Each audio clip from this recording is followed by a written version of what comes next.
Muito bom dia, boa tarde, boa noite para você que nos acompanha aqui diretamente do canal Making Off. Hoje teremos um papo muito especial com o dublador e diretor de dublagem Gustavo Nader. Gustavo, tudo bem com você? Tudo bem com você, meu camarada? Tudo tranquilo na medida do possível. É, A gente sempre gosta de começar lembrando os personagens que o nosso convidado fez, então vou fazer uma lista de personagens. Se você quiser adicionar alguém, fica à vontade. tá bom. Você fez o Leonard do Big Bang Theory, o JJ, o Jatinho, o Elfo Isso. do Desencanto, o Ron Stoppable do Kim Possible, o Sam do Rocket Power, esse personagem eu adorava, o Jake Macaco Aranha do Meu Amigo da Escola é um Macaco, o Elliot de Mr. Robot e também as direções de games como Cyberpunk 2077 e Thornbreaker The Witcher Tales. Quer adicionar mais algum? Peraí. O Elliot foi... Eu fiz a primeira temporada, mas depois eles refizeram com o Zé Léo. Uhum. Direção de dublagem.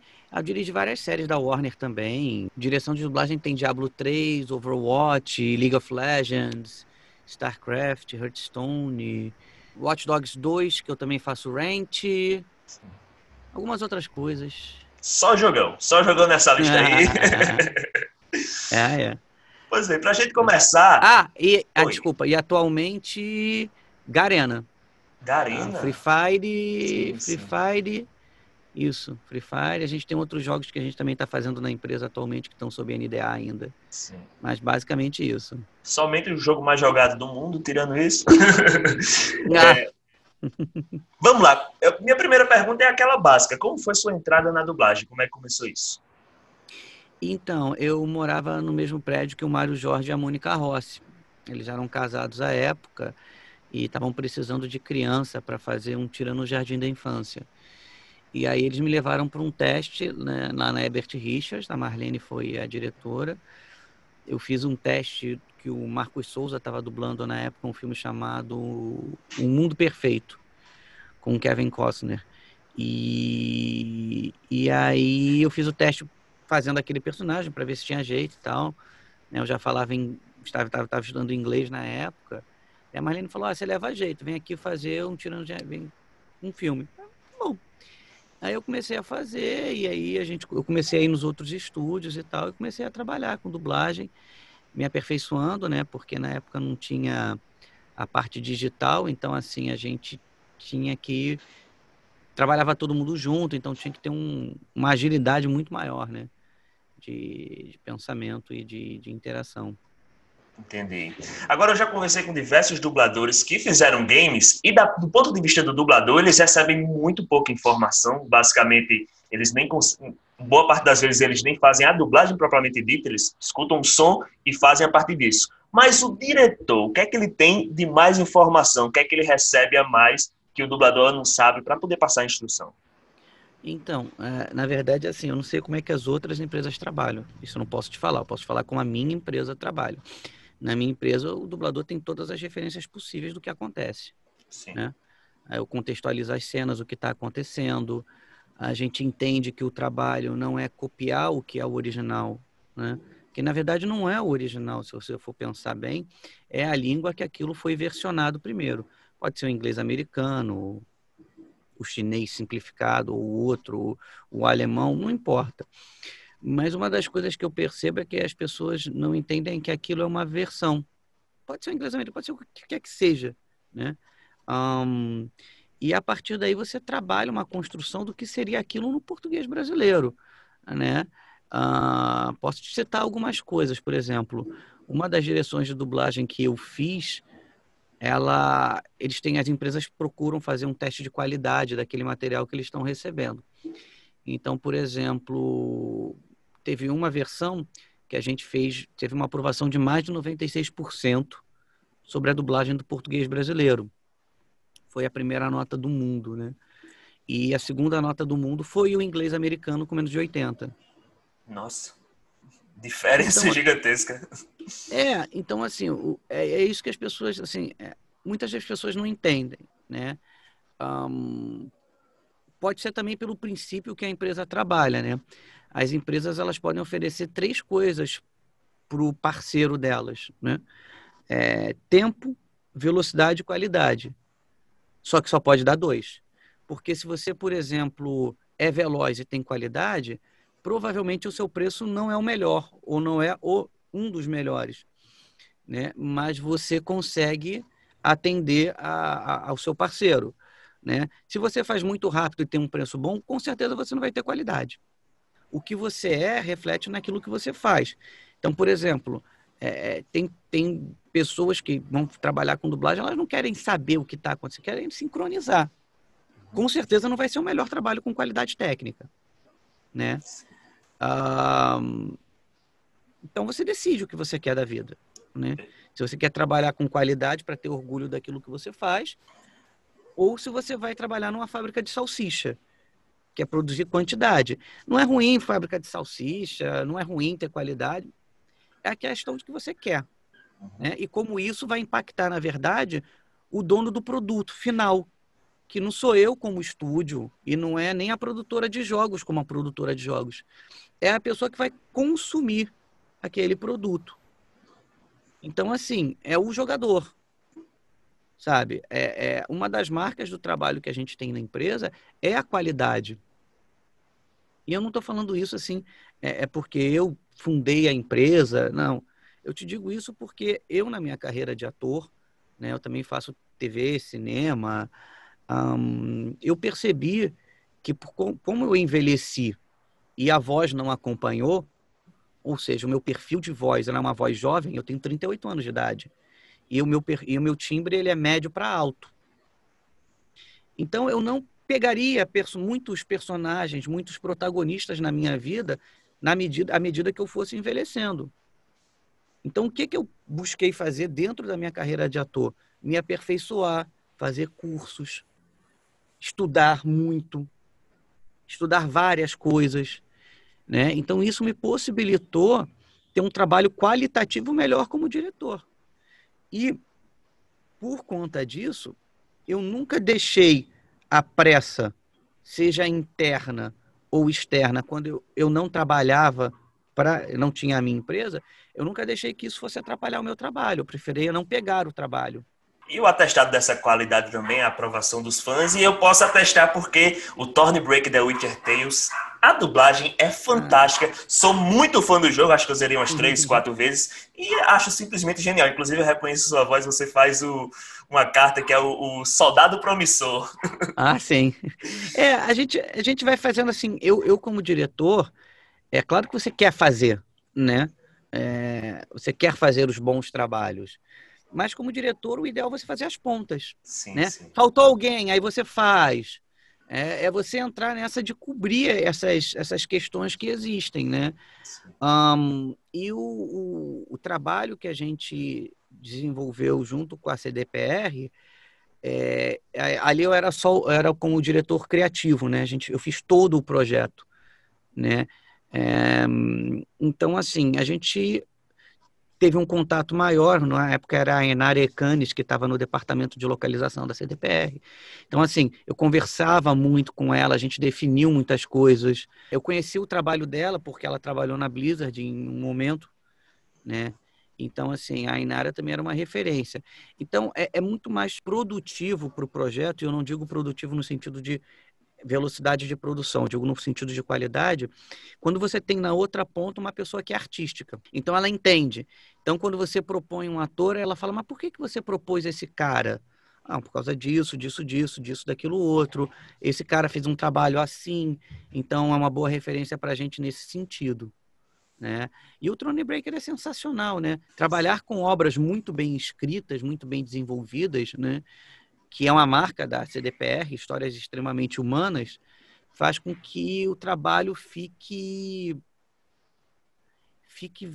muito mais facilmente verdadeiro. Agora, uma das produções que você ficou responsável também foi o Cyberpunk 2077, que foi um jogo que estava com um hype gigantesco, porque a divulgação foi muito bem feita. Eu queria saber, como diretor e como também dublador, vocês sentem o hype do conteúdo que o pessoal está esperando e quando lançar provavelmente vai ser um sucesso ou não? Vocês sentem esse hype? Sim, assim,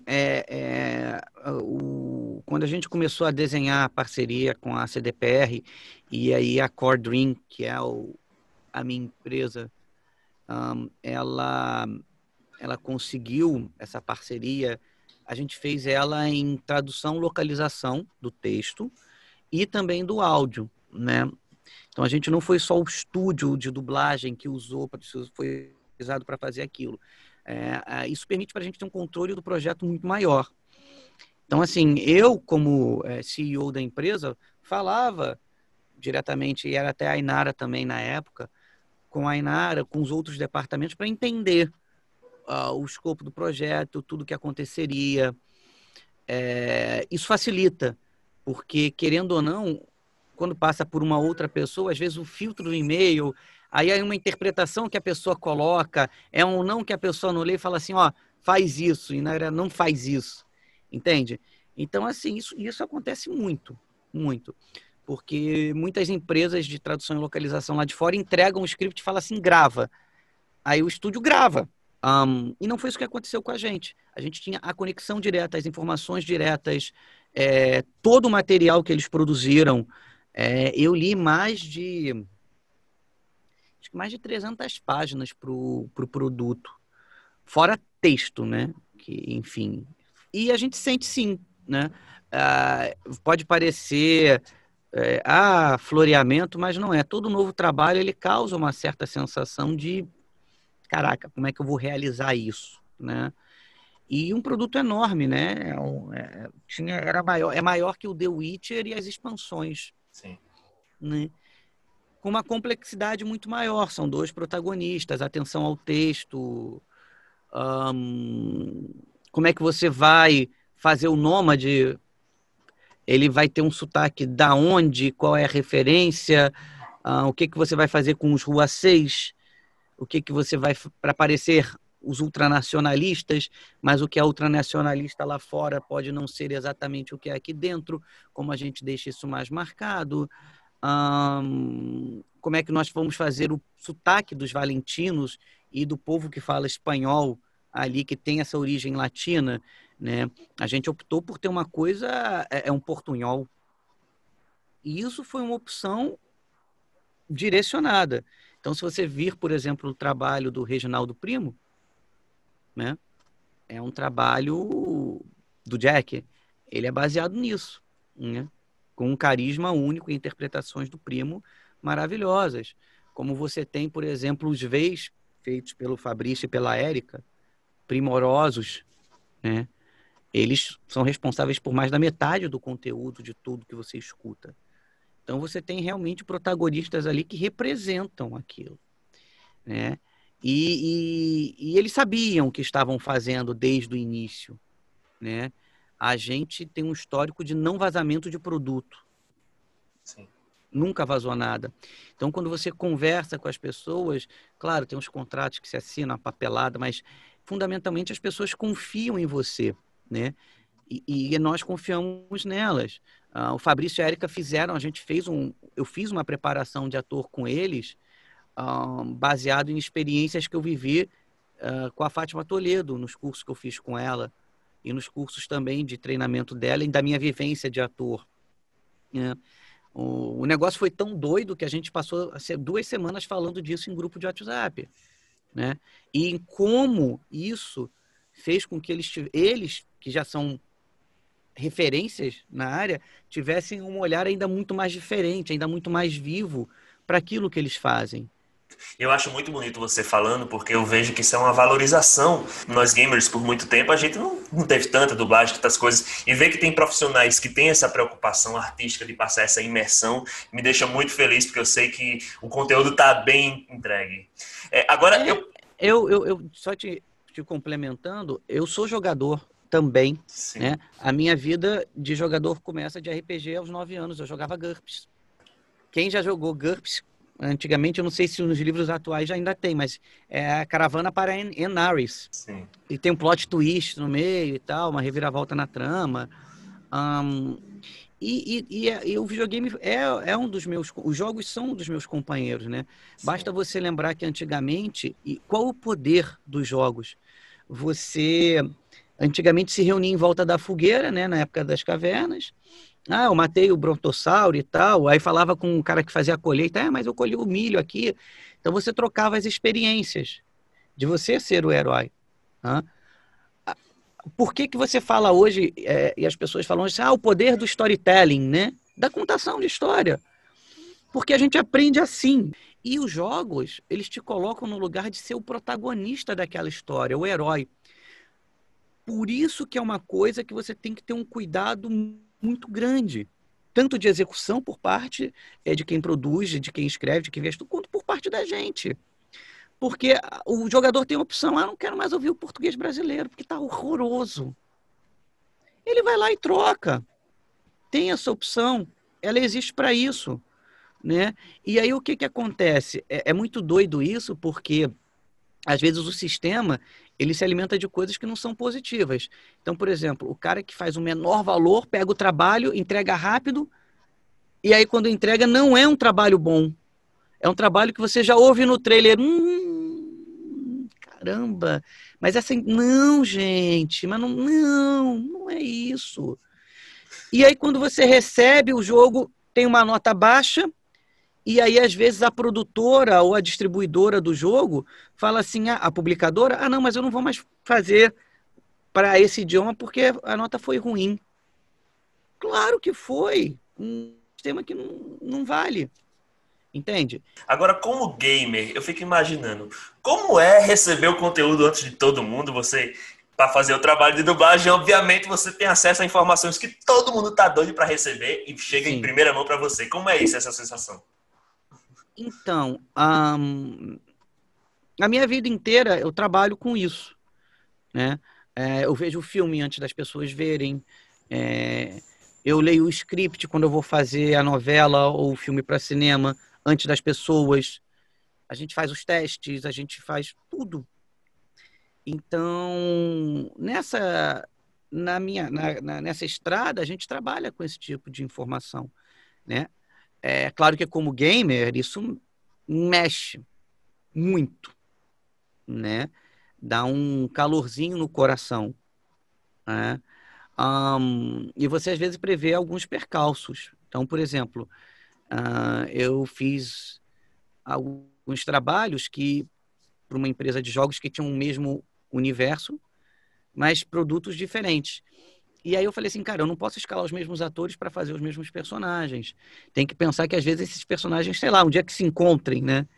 E um dia isso aconteceu. Então isso te ajuda a auxiliar os percalços que você pode ainda ter que passar.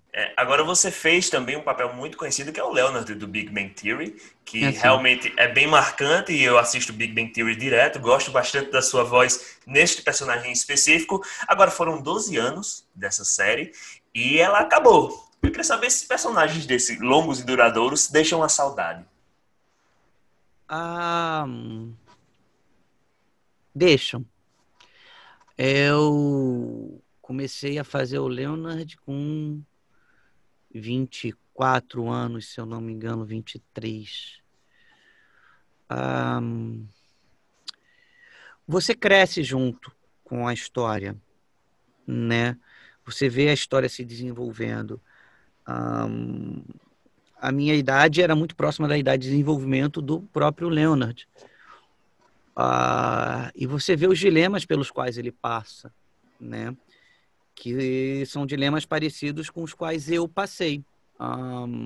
Todo personagem, ou mais criteriosamente falando, toda a personagem que você faz durante a sua vida, você tem um processo de identificação com ela.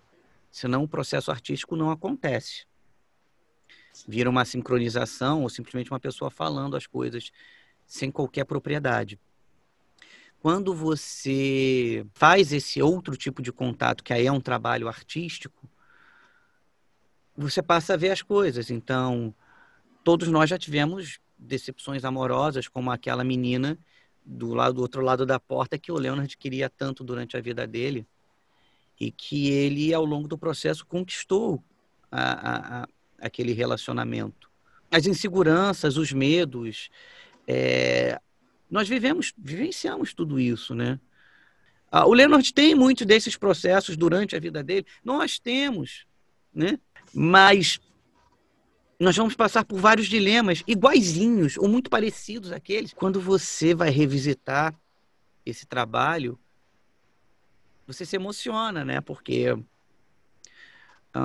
muitas das vezes nós achamos que os atores são seres distantes da sociedade de sentimentos, muito pelo contrário, né? Você vê as críticas ao seu trabalho, aí você fala, será que essa crítica é real ou não é? Quem falou essa crítica? Por que disse? E eu não digo da forma só negativa, não, eu digo também o elogio, né? Isso existe. E você tem que ter uma cabeça muito tranquila nesse sentido. Senão aquilo te influencia negativamente no seu trabalho. Sabe, é uma coisa que eu quis a minha vida inteira. Mas eu nunca tinha pensado que tudo ficaria diferente. Amigo, eu sei que é muita informação agora, mas eu prometo que tudo vai ficar bem. Não tem Earl Grey, seu mentiroso! Agora, outro personagem também marcante, esse marcou minha infância, que foi o Armadillomon, do Digimon 2. Agora, ele é um personagem que tem digievoluções. Baseado nisso, no mesmo papel, você tem que procurar diversas vozes diferentes e jeitos de fazer esse personagem que vai evoluindo. É uma certa encrenca quando você tem que arrumar 3 jeitos diferentes para um personagem dentro de uma mesma obra? É uma certa encrenca, mas também não é.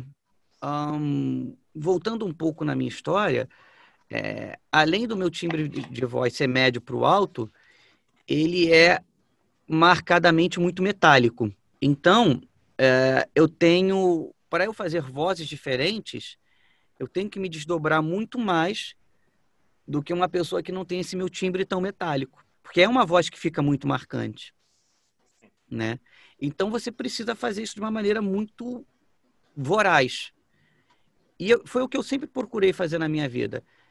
Eu tenho que me diferenciar, porque meu timbre de voz ele não me permite fazer tantas variações, porque, por exemplo, é mais fácil pegar um exemplo de um dublador que eu considero ímpar, né? 2, Marco Souza e Fabrício Vilaverde. Se você for ver a extensão vocal hoje que o Marco Souza chega, ele fez o Boca de Algodão no Luke Cage. E é um cara que faz o Bob Flay, e é um cara que também faz personagem com a voz normal. Fabrício é um ótimo exemplo, ele faz o V com aquela voz de... E o Cat Noir da Ladybug. Então, eles têm um timbre mais pesado que eles podem reverter para o mais leve e a extensão deles permite ainda mais grave. A minha não permite. Então, fazer dobras, especializar em mudanças de voz é uma coisa que eu sempre busquei, né? Então, implementar isso é através do desafio mesmo.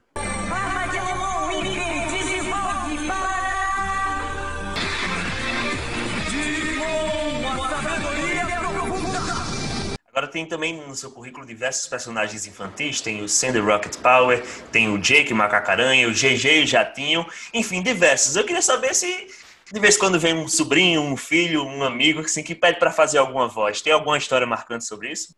O Jake Macaco-Aranha, não. Teve, assim, a gente tem histórias pontuais, né? Que a pessoa às vezes te reconhece na rua. O que eu mais recebo é pedido da voz do Leonard, né? Inclusive, teve um rapaz há um tempo atrás que mandou fazer um recado para ele porque ele iria mostrar como presente de namoro para a namorada. Aí eu falei, legal, mas compra um presente. Tá sem grana? Leva para dar uma volta, sabe? Não é só... É legal isso, mas outras coisas também são legais pro teu relacionamento. Bom, enfim, eu fiz algumas vezes isso, de feliz aniversário. Nossa, é muita coisa. Então, assim, você meio que se perde nesse volume, porque você tenta atender a demanda da melhor maneira possível. Eu não vou mentir, porque eu já fiz isso alguma vez. Eu fui entrevistar o Ricardo Juarez e, na oportunidade, eu pedi para ele mandar um áudio para minha namorada e ela adorou. Pois é, porque isso faz com que nós possamos entregar uma parte da vida para a pessoa. A gente vai voltar à parte de contação de história, né? A TV faz essa parte hoje em dia, né? Quero ver as notícias, eu ligo a TV. Eu quero ver uma série, eu ligo a TV. Mas eu tenho um sistema de streaming. Não importa, você está vendo uma história através da TV. É por isso que a TV tem uma dimensão de credibilidade muito grande. Você passa muito tempo junto a ela, né? Sim. Ela te gera identificação. Então, quando você consegue pegar uma voz daquelas e trazer e dedicar aquilo àquela pessoa, é uma representação, né? A pessoa está num veículo muito importante, a TV. Então, logo, ela deve ser muito importante. Ela tem uma representação, mas somos todos humanos, né? Vou te citar um exemplo. Eu fiz um filme há 7 anos, eu acho, chamado Em Nome da Lei. Eu ia comentar sobre ele agora. Então, vamos lá. Porque justamente foi interessante, porque eu vi a sua participação e de primeiro eu falei, esse filme é dublado? Mas é brasileiro. Oxe, esse cara é dublador. E aí fui pesquisar e tudo mais e tal. E aí era justamente, eu tinha uma pergunta sobre se reconhecem e tal, mas foi relacionado a esse filme. O que é que você fica à vontade para comentar sobre? Então, foi uma experiência incrível, né? A gente filmou em Dourados, Mato Grosso do Sul. Eu fiquei, acho que 3 semanas ou 4 da primeira vez. Então, eu já tinha feito algumas coisas na TV, no cinema, nada tão grande. O personagem, ele é importante no filme, pra caramba. E aí, assim, aí eu te conto as minhas inseguranças de ator. Eu não falei isso nem com a Marisa, que foi a produtora, ou o nosso diretor, Sérgio, querido, que eu li o roteiro. Eu falei, cara, não é possível que o meu personagem vai fazer isso no filme, sacou? Isso é mentira. Então eu só acreditei quando eu filmei de verdade, Sim. sabe? O ator passa por isso. E é até bom que passe, porque você se questiona, então você fica mais aberto às coisas que você faz. Mas foi muito doida a experiência, porque assim, o Rômulo Estrela eu conhecia já, né? A gente tem até um nível de amizade bacana. Mas quando eu cheguei lá e vi Matheus Solano, Paola Oliveira, Chico Dias, Sérgio Rezende, cara. Sérgio Rezende fez o Homem da Capa Preta. Marisa, a esposa dele, produtora. Uma importância no cinema nacional sem tamanho. E aí você... Cara, não vou te mentir, uma vez eu perguntei... Cara, Chico Dias, o Eduardo Galvão, que faleceu de Covid, que era um cara espetacular. Nossa Senhora. Cara bom de conviver, de papo agradável. Todo mundo, mas assim, a gente tinha todo mundo um carinho especial pelo Galvão, né? Você viu aquele cara, você cresceu com ele vendo, enfim. E aí eu me perguntava, cara, o que eu tô fazendo aqui? Sacou? Sim. Porque você fica assim, sabe? E a parte técnica, todo mundo trabalhando anos e anos, aí você fala assim, cara, que impressionante que eu tô aqui, sabe? E aí, assim, a gente filmava pra cacete, 12 horas por dia, não sei o quê. E aí, no final do dia, a gente jantava todo mundo junto. Então, você participar daquelas histórias, conversar com as pessoas, foi muito importante. Talvez, e aí você pode achar que não é, mas talvez seja a parte mais importante de um processo de filmagem. Porque você fica 2 meses, 3 meses ali. E como foi enriquecedor, assim, mesmo, sabe? Pessoal, vão assistir, o plot do personagem é incrível. É um filme muito legal, já tem um tempo ele, mas ainda ele vale muito a pena de assistir, principalmente porque ele trata de uma realidade brasileira que às vezes fica muito obscura. Então, pessoal, em nome da lei, vão assistir que vale muito a pena. Para finalizar, eu tenho uma pergunta, porque você fez o Hero na série Heroes, que a primeira temporada eu me lembro que foi um estouro. Todo mundo no meu colégio comentava, ei, você viu e tal. Só que acabou que o prosseguimento dessa série não teve tanto sucesso, acabou que ela foi cancelada. Eu queria saber se os dubladores também sentem quando tem esse cancelamento de algum trabalho, que talvez fosse até, no primeiro impacto, você imaginasse que fosse durar anos e anos e tal. Também tem esses sofrimentos? Eu vou te responder por mim. Me interessam os bons trabalhos, os desafiadores, né? Fazer o Hero era um desafio e eu me divertia muito fazendo. Era muito importante para mim, você sente, né? Você sente que, poxa, será que poderia ter sido feito de uma outra maneira?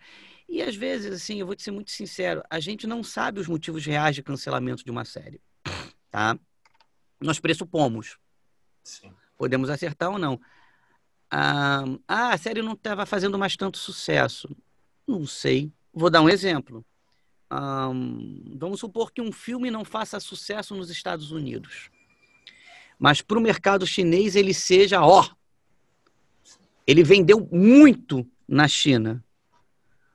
Os caras vão fazer uma continuação por causa do dinheiro, talvez, porque um outro mercado atendeu. Sim. Então, assim, é muito relativo isso. O roteiro não era tão mais bom. Não sei.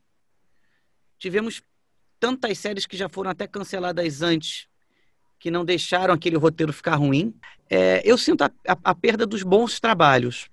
Então, assim, às vezes você é eventualmente substituído em um estúdio e o personagem nem era, assim, te rendia 30 horas de trabalho por mês, 1.000 horas de trabalho por ano. Às vezes não é isso, né? Eu já fui substituído em personagens que eu gostava de fazer por ser substituído. Não sei também, a gente nunca sabe os motivos da produção. Sim. Entende?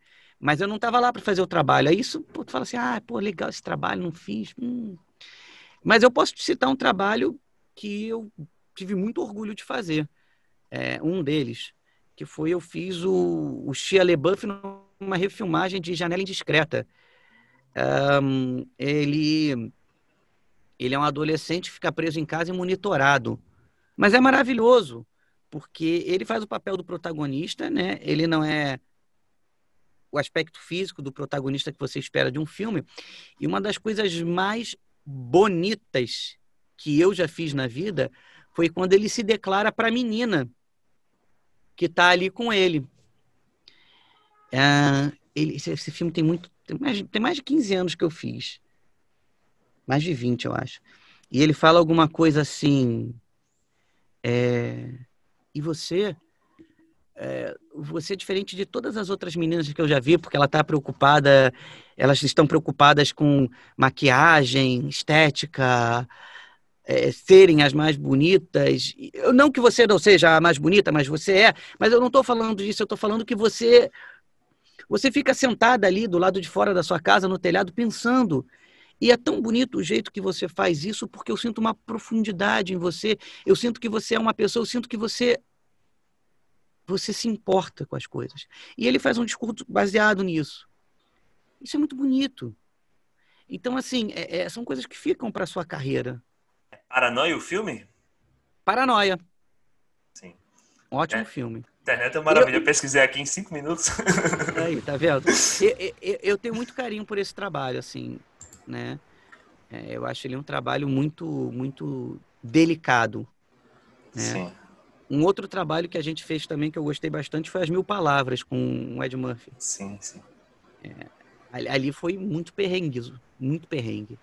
Porque na época tinha vazado, acho que era o Tropa, se não me engano, que tinha vazado. Então eles estavam mandando as coisas tudo escuras, com as bolas perseguindo as bocas. E basicamente eu fiz a cena que ele e o Ed Murphy, que o Mário Jorge faz brilhantemente, brigando, basicamente era tudo escuro. Ele fez tudo no áudio, basicamente. Fico imaginando o desafio que é. Eu já escutei várias histórias sobre isso, do pessoal tá cada vez mais criterioso para não haver vazamentos e tal, mas eu fico imaginando que deve ser um desafio enorme, né? Você vai trabalhando muito fora da sua zona de conforto. De onde é o trabalho ideal, né? No caso, as condições ideais para a dublagem, né? Olha, aí eu te digo, você tem que ter as condições. Eu não digo zona de conforto, porque o ator que vive na zona de conforto, ele tá morto. Sim. Eu não digo morto na carreira, porque tem várias pessoas que fazem a mesma coisa durante vários anos e tá tudo bem. Né? São as pessoas que fazem 2 ou 3 alinhamentos ou linhas de personagem. Ok, isso aí não tem problema algum. Né? Mas não estar na zona de conforto também, às vezes, é bom. Porque você, assim, como ator, é bom não, é o ideal. Você, como ator, você nunca pode estar numa zona de conforto. Então, vamos agora para o nosso Ramo Logo. Uma série clássica. Uma série clássica que eu gosto? Isso. Rapaz, MacGyver. Um filme que merece um remake. Cara, eu não sei se filmes merecem remakes. É uma boa resposta também. Eu não sei. Eu, por exemplo, eu amo Matrix 1. Vi mais de 32 vezes. Uau. Mas não sei se merece remake, entende? Sim, faz muito sentido. Né? Sim. Um game difícil de zerar. Dark Souls. Isso aí é. O marketing da Bandai Namco do Brasil é meu amigo, né? O Gali. E aí eu falo com ele, cara, isso é muito difícil, né? Aí ele, o jogo foi feito para brasileiro. Brincando com as nossas dificuldades do cotidiano, né? A gente riu e depois chorou e riu de novo. É isso, meu. A gente já sofre na vida, vai sofrer no game que é para relaxar. Um lugar que todos deveriam conhecer. O seu próprio interior. Uau, essa foi legal. Se você fosse um ator americano, que outro dublador gostaria que te dublasse? Fabrício Vilaverde. Por fim, o que você imagina estar fazendo em 2077? Se eu estiver vivo, Isso. eu espero continuar a ter a minha família comigo. Adriele, minha esposa, Clara, Rafael. E se eu estiver trabalhando ainda, eu espero continuar emocionando pessoas. Nada como terminar com uma bela declaração de amor e também com uma bela declaração de amor ao trabalho. A família ao trabalho. Então esse foi Gustavo Nada. Gustavo, muito obrigado pela sua participação, pela sua paciência e também pelas suas palavras, foram muito tocantes. Você realmente tem uma conversa muito boa com diversos assuntos interessantíssimos e eu queria deixar esse espaço para você mandar um abraço aí pro pessoal, para os seus fãs que estão assistindo. Eu queria agradecer pelo tempo de vocês. Conforme a gente envelhece, a gente percebe o quão precioso é isso. Se eu pudesse deixar uma mensagem que vai ser genérica, mas verdadeira, nunca deixem de fazer aquilo que vocês acham que pode manter vocês mais vivos na vida. A gente tem às vezes uma sociedade que impede a gente de fazer as coisas. Quando eu digo impede, assim, você tem mais desafios ou menos desafios para realizar as suas coisas na vida. E eu recomendo que vocês tenham um método de sobrevivência para poder ter dinheiro e procurem, se possível, fazer aquilo que vocês amam, né? E integrar essas coisas ao longo da vida. Que nós sejamos mais humanos. Se tem uma coisa que nós hoje vivenciamos, que nossos avós vivenciaram, é uma pandemia. Vamos ficar 2 semanas em casa. Não, daqui a pouco resolve. Quando a gente pega as pessoas e bota elas sobre uma pressão real, na pandemia a gente percebe verdadeiramente como a pessoa se porta, de verdade. Tem 2 situações na vida que você percebe o que as pessoas estão se predispondo a vir fazer na vida. Uma é durante uma pandemia, que é uma relação muito... Se eu for na rua, eu posso morrer. E no outro momento, é quando você dá poder a uma pessoa. São lupas, entende? Aquela pessoa não deixou de ser aquilo, ela é aquilo no cotidiano dela. Tem comportamentos que você exerce por diversos motivos. Não faz parte do seu núcleo primário de personalidade. Mas quando você bota esses 2 aspectos, aquilo faz parte do núcleo primário de personalidade. Gentileza, tranquilidade, sabe? Ninguém está no seu normal hoje. Eu acho que se eu pudesse pedir alguma coisa, é que nós pudéssemos aprender muito com tudo isso que está acontecendo no mundo hoje. E que, sei lá, pudéssemos sair mais humanos disso tudo. Fica a reflexão, pessoal. Só se gostou, deixa o like, compartilha, escreve aqui no sininho. Também manda seu comentário, comente os personagens que você mais gosta do Gustavo e também sugestões de novas entrevistas. Então, um forte abraço a todos e até a próxima.